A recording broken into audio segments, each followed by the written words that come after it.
These fuel farms don't belong near our homes. So can we count on you, Mr. Mayor, to stick with us on this and stick with your stance that you put on Facebook? Can we count on you?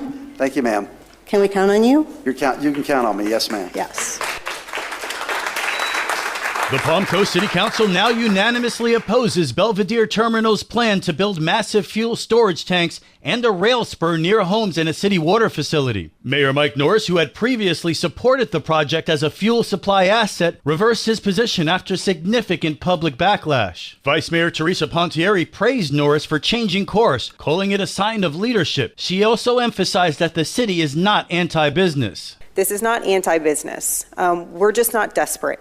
And we shouldn't act desperate. Palm Coast is a great place to live, work, and play. And if people don't want to come here with their business because they don't know that, then they're not going to be a good long-term partner for us anyways. So we need to be looking for good long-term partners. And I think all of us kind of got a glimpse of whether or not that would take place in this scenario. And I think that this decision to not move forward at this time is the right decision. So I want to thank my council members. Council members Ty Miller and Charles Gambaro also opposed the project, with Gambaro crediting resident feedback for influencing his stance. My recommendation to the council is that we not move forward with any site selection if there's not going to be any project and us not spend any money on it. And thank you for all the emails that came in this week. Tremendous, again, what Mr. Fuller said, tremendous due diligence, and it was helpful. It was helpful in helping, I know, shape my decision. The next move, if any, rests with the Flagler County Commission. Good morning, Flagler County. I'm Rich Carroll. You're listening to Flagler's Morning News on Wednesday, April 9th.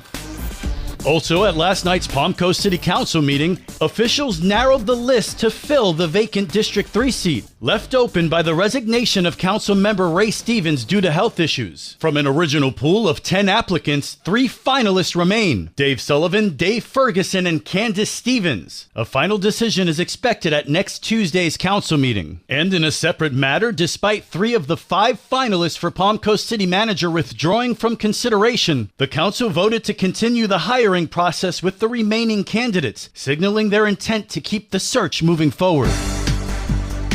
This local news is a service of Flagler County's Toyota dealer, Beaver Toyota, US 1 St. Augustine, here to wow you.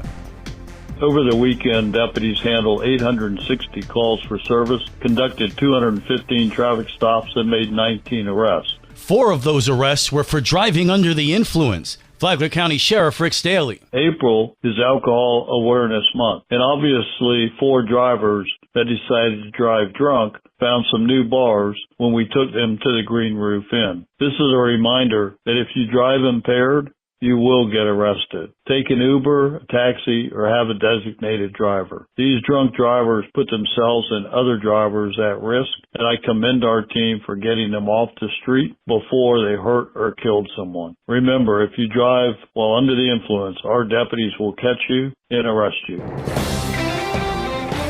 We pull water from 2 available aquifers.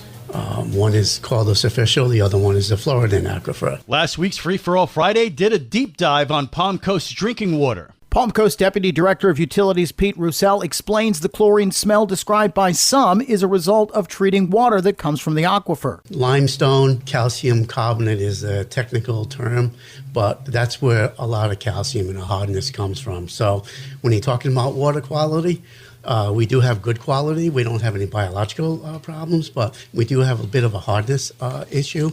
That's why we treat the water. If we didn't treat the water, that hardness, that would cause a lot of detrimental effects. Roussel says he's not concerned about tapping the city's drinking water supply. As long as we control our usage and our withdrawal rates, and we have methods, and we have to do a lot of work as far as we like to sip rather than suck, so we have to do a lot of monthly monitoring, and which is drawdown statics, rehab of wells that are getting older, and that sort of a thing. So there's a lot of work that goes behind this. Roussel says Palm Coast's water is safe and inexpensive, adding that a gallon of tap water costs utility customers less than a penny.